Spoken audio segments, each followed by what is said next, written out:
Dua Menteri Indonesia turun tangan mengecam tindakan penganiayaan yang dilakukan anak pejabat pajak Eselon 3 terhadap anak pengurus GP Ansor yang mengakibatkan korban mengalami koma. Kedua menteri tersebut yakni Menteri Keuangan Sri Mulyani dan Menteri Agama Yakut Khalil Qaumas. Masing-masing akun sosial media Sri Mulyani maupun Yakut Khalil Qaumas sama-sama berkomentar atas kasus ini. Diketahui pelaku bernama Mario Dandisatrio yang menganiaya David, anak dari pengurus pusat GP Ansor Jonathan Latumahina. Selain soal penganiayaan, gaya hidup mewah yang kerap dipamerkan anak Rafael Aluntri Sambodo di media sosial juga menjadi sorotan. Tersangka melakukan penganiayaan dengan mengendarai mobil Jeep Wrangler Rubicon. Hal tersebut kemudian menimbulkan kecurigaan dari masyarakat mengenai harta kekayaan yang dimiliki oleh ayahnya.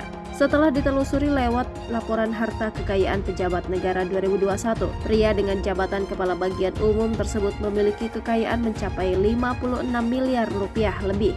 Namun tidak ada Rubicon dan Harley yang dilaporkan oleh Rafael dalam LHKPN 2021 miliknya. Kendaraan yang dilaporkan hanya Toyota Camry dan Toyota Kijang. Berkaitan dengan hal tersebut, Sri Mulyani dan Yakut Khalil Qaumas langsung bereaksi. Menteri Keuangan Sri Mulyani ikut menyoroti kasus penganiayaan yang dilakukan anak pegawai Ditjen Pajak di Jakarta Selatan. Aksi penganiayaan yang dilakukan seorang anak pejabat Eselon 3 di kantor pajak mengakibatkan korban koma dan masuk ICU. Di media sosial Instagramnya, Sri Mulyani mengecam tindakan kekerasan yang dilakukan Mario Dandisatrio. Menurutnya, Kementerian Keuangan akan mendukung penanganan hukum secara konsisten oleh instansi yang berwenang. Pihaknya juga mengecam gaya hidup mewah yang dilakukan keluarga pejabat Kementerian Keuangan hingga akhirnya menimbulkan erosi kepercayaan dan menciptakan reputasi negatif terhadap pejabat Kementerian Keuangan lainnya. Ia memastikan Kementerian Keuangan akan terus melakukan langkah konsisten untuk menjaga integritas seluruh jajaran. Salah satunya dengan menerapkan tindakan disiplin bagi mereka yang melakukan korupsi dan pelanggaran integritas. Menteri Agama Yakut Khalil Qaumas bereaksi keras terhadap Mario Dandisatrio tersangka kasus penganiayaan David.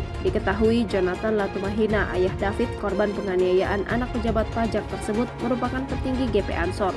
Yakut Khalil Qaumas membagikan potret saat menjenguk David yang masih terbaring di rumah sakit. Lihat kesakitan yang dirasakan putra petinggi GP Ansor ini, Yakut Khalil Qaumas lantas menuliskan kemarahannya. Menurutnya, sebagai anak dari satu kadernya, Yakut menganggap David juga seperti anaknya sendiri. Publik pun turut mendukung pernyataan Yakut dan berjanji akan mengawal kasus penganiayaan ini sampai tuntas. Selain dua menteri, Direktur Jenderal Pajak Kementerian Keuangan Suryo Utomo juga angkat bicara terkait kasus anak pegawainya yang melakukan penganiayaan dengan mengendarai mobil Jeep Wrangler Rubicon. Suryo mengatakan dirinya turut prihatin atas kondisi korban penganiayaan dan mengecam kekerasan yang terjadi. Ia pun memastikan pihaknya siap bekerja sama dengan aparat penegak hukum yang berwenang dalam penyelesaian kasus tersebut.